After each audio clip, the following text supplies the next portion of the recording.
So should you quit your job? And I've got an answer for you. And the answer is welcome to Pillars of Wealth Creation, where we talk about creating financial success with a special focus on business and real estate. I'm your host, Todd Dexheimer. Now, let's get to it.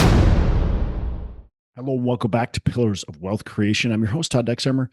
And hey, I get asked this question a lot or talk to people a lot that are thinking about quitting their job. So, should you quit your job? And I've got an answer for you. And the answer is absolutely, positively, maybe. Maybe. I don't know. It depends on your situation and it depends on what's going on. Look, it's amazing being a business owner. I love it. Like there's days I wake up and I'm just pumped. I'm excited, I'm ready to go. Like we got great momentum going. Things just feel like they're on fire. Like everything's good. And I'm loving life, right? And so it's awesome. And I've got time freedom. I've got just so much opportunity set in front of me. And then I got other days where I'm just smacked across the head with a 2x4, and I'm going, "Holy crap! What's going on? Are we going to be able to, make the next payments? Are we going to, what? How are we? How are we going to pay our staff? How are we going to pay these bills? Sleepless nights. We've got all kinds of stuff that's going wrong, right? I've talked about the podcast before, like things happen, and we've got, whatever a house that's flooding. I got a email this morning property, and I got a property management company on it, but they want me to replace all the carpet in the basement because we had a sewage backup. Okay, so now we got to deal with this. And so is it a huge deal? No, it's single family homes. It's but it's $1,500. I got to shell out just to get this carpet replaced. And that sucks. I don't want to do it, but I can't keep carpet that stinks, and it just doesn't work, right? So we're gonna have to spend $1,500. I have to deal with that. I have to think about it. What a pain to do. So there's days that are amazing. There's days that are not so amazing, and a nightmare and sleepless nights and sucking my thumb under the covers. you know so there's that too.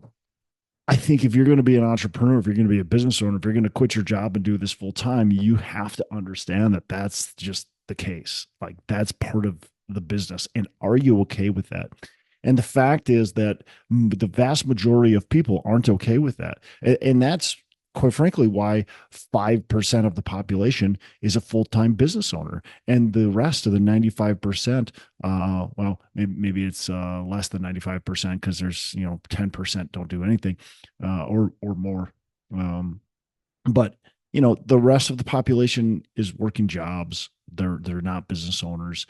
And if they are business owners, they become business owners for a short period of time, and then they go back to working a job, or they're working a job on the side, right? Or they're working a job full time and have their business on the side. So being a full-time business owner is really, honestly, it's for a very small portion of people.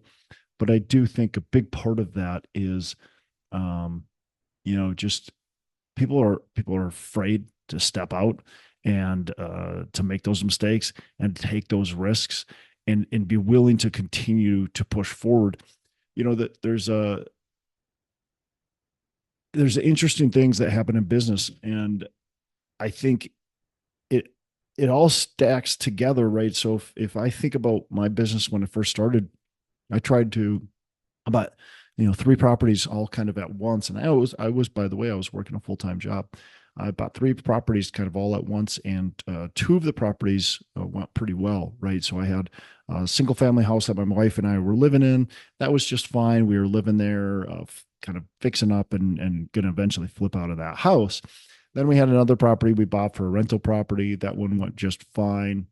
We did have some headaches along the way, but relatively went fine. And then I had a third property that was a flip, and it ended up being a flop. Had I only bought that property, I don't know if I would have continued to do real estate. because it was such a pain. And quite frankly, I swore off doing flips. I said, I'll never do a flip again. And so I didn't do a flip again. And most of you know my story. I ended up doing well over 100 flips. But I said, I'm never going to do this again. And so I waited almost a year to do my next flip, or maybe it was even farther, more than a year. But I waited a long time. And if that would have been my only deal at that time, but it would been my first real estate deal, my only real estate deal, I maybe just would have said, I'm done with real estate. So in business, it's really, it's not that you're not going to make mistakes. It's not that things aren't going to go wrong. It's when do they go wrong? Have you had successes before that? So are you resilient enough? And so if the things go wrong right away, are you resilient enough to push on? Are you going to say, I'm going to just keep on going forward? I'm going to continue to take these risks.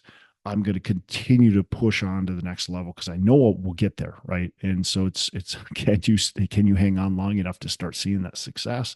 If the success doesn't come early, and most often the success doesn't come early, um, so being a business owner, should you quit your job? So I actually, this is inspired to me by a good friend, and he is quitting his job, and he's got a company that he started. What has it been about 2 years? So he started this company 2 years ago. It's been going extremely well. I'm super proud of him. He's done extremely well with it, and I knew he would, but he's done extremely well with it. Really beyond even my expectations. I had high expectations for him. I figured he'd do really well, but he's done extremely well, and he's made it a viable business. And however, he's got an amazing job that he crushes, and he's like the highest performer. He's awesome, does awesome in the company. Like this is the golden handcuffs that are like super hard to get away from, right? This company's been good to him.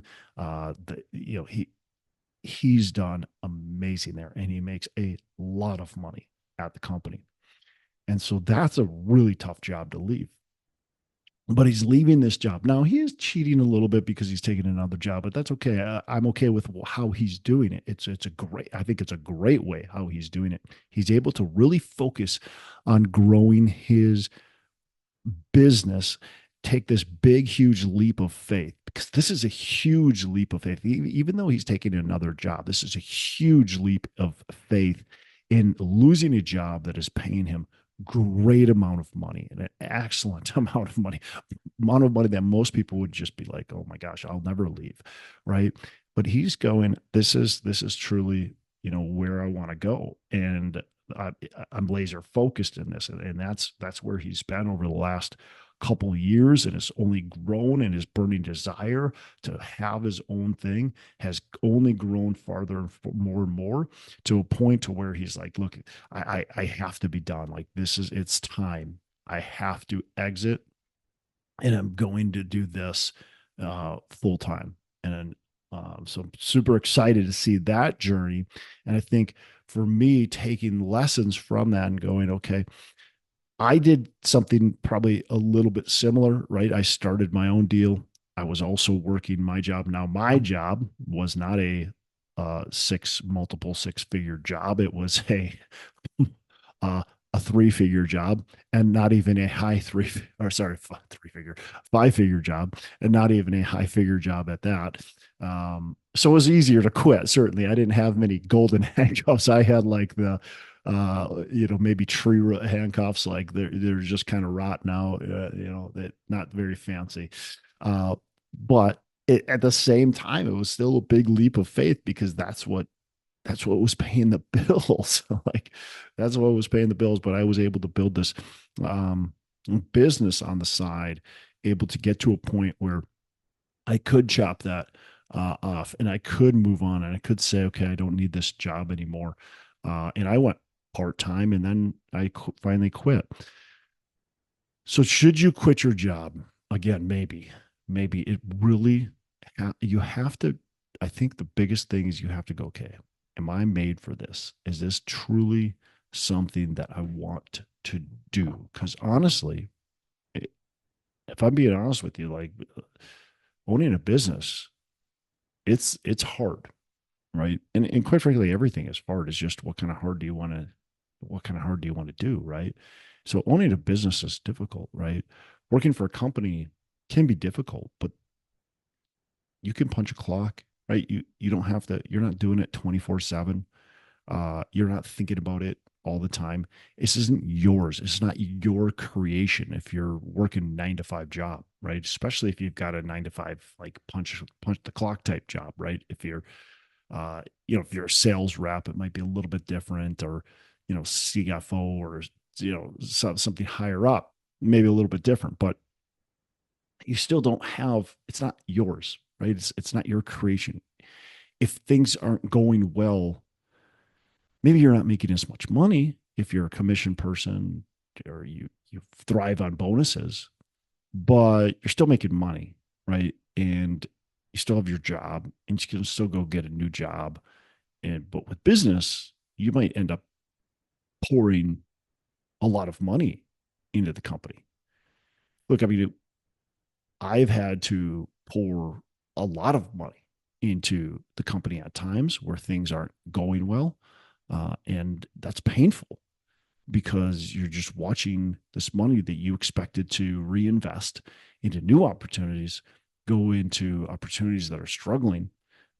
And you know, you go, okay, I'm still believing these. So it's an investment you think that's worth doing, but it's still that's painful.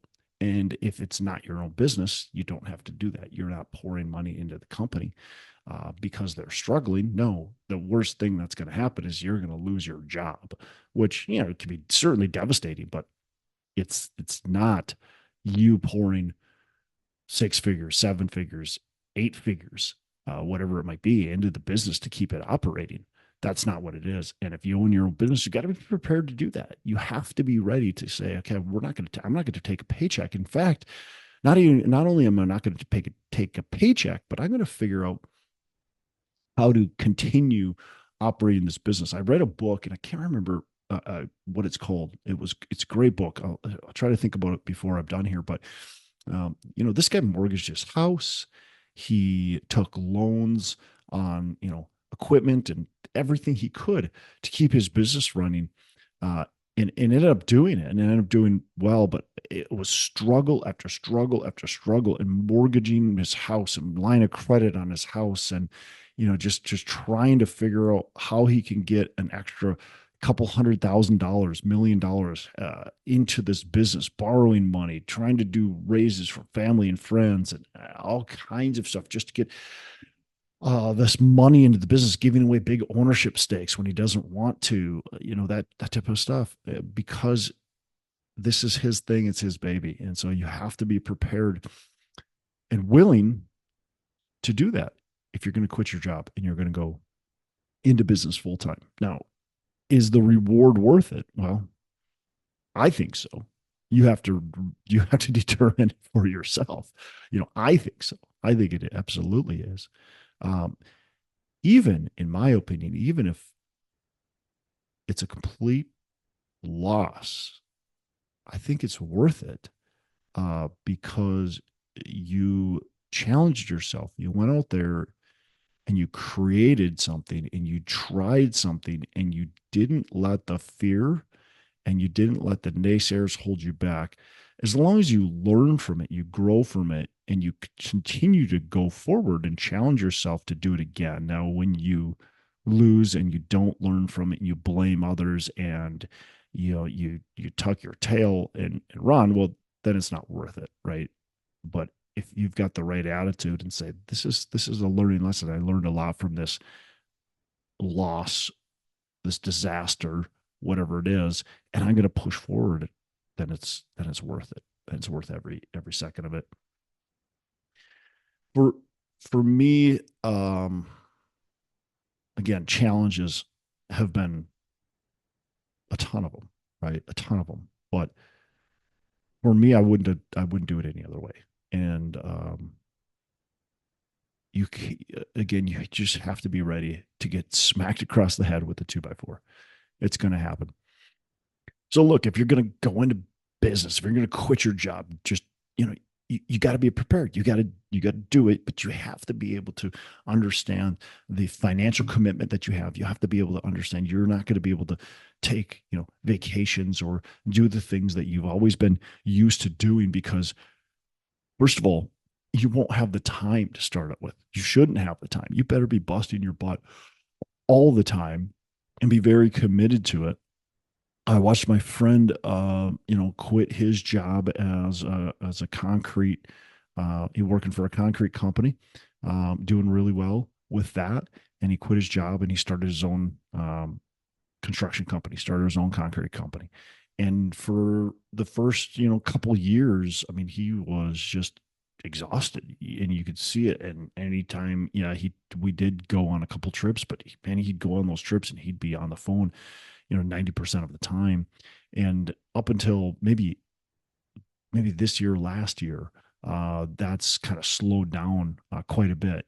Obviously he's still on the phone plenty of times. He's still making sure things are going right, and he's still extremely busy. But there's been a definite change in his ability to step away from the business a little bit.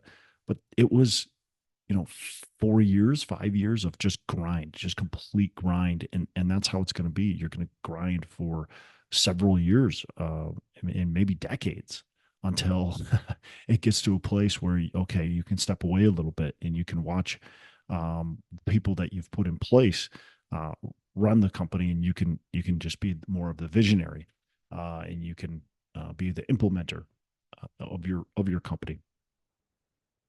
Look, you got to just choose what kind of hard you want to go after. Do you look at it in like health? Okay, so I can exercise. That's hard, right? Or I can not exercise. You might say, well, that's easy to not exercise, but it's really it's hard because that's a decision you're making that's going to affect you for the rest of your life. And so if you're eating unhealthy, if you're not exercising, if you're not spending time with your family, like those are hard decisions that you're making that are going to negatively impact you for the rest of your life. You can make the easy decision to exercise, which is hard to do, or you can make the hard decision to not exercise, which is easy to not exercise, right? So we got to make the hard decision. We got to decide what kind of hard do we want. Do we want the 9 to 5 hard, or we want owning a business hard? And quite frankly, again, it's not for everybody. And so I don't want you to take this away and say, well, man, it's for everybody. It's just not. It's for 5%, it's for 10% maybe, but it's not for everybody. So you got to decide, is it right for you? And take the risk. If you decide to go for it, take the risk. Be extremely dedicated. Don't pay yourself first. In my opinion, you've got to really grind in those first couple of years, and you got to stay frugal. You got to stay honest. You you have to stay humble, and that's the way you're going to be successful. Look, one of the things that I saw during not during the Great Recession. I guess it unfolded during the Great Recession, but it was prior to the Great Recession. I was starting to pay attention to the business owners out there. I was just getting kind of old enough to see what was going on and meeting people that owned businesses and watching the guys and gals who were buying all kinds of stuff. They bought their cabins, they bought four wheelers, they bought brand new boats, they bought all this stuff, beautiful house, all this kind of stuff. And then the Great Recession happened, right? 2008 to 2009. Things started really crashing and their business was struggling, and they had no capital because they spent it all. And so they lost their boat, they lost their, you know, house, their cabin, all that kind of stuff. And eventually many of them lost their businesses too because they spent it all and they weren't being frugal and they weren't staying humble. They lost it all. So you've got to be careful. Don't get caught in the shiny objects, and just put your head down and grind. Don't worry about what other people are doing around you. All right, that's it. That's all I got for today. You have a fantastic rest of the day. Make every day a Saturday. Hey, thanks so much for listening. I appreciate you being a loyal listener. Say, I would love to have you go on to our Facebook page and subscribe. Give us a thumbs up. Go on to iTunes or wherever you listen and give us a rating and review. Don't forget to subscribe.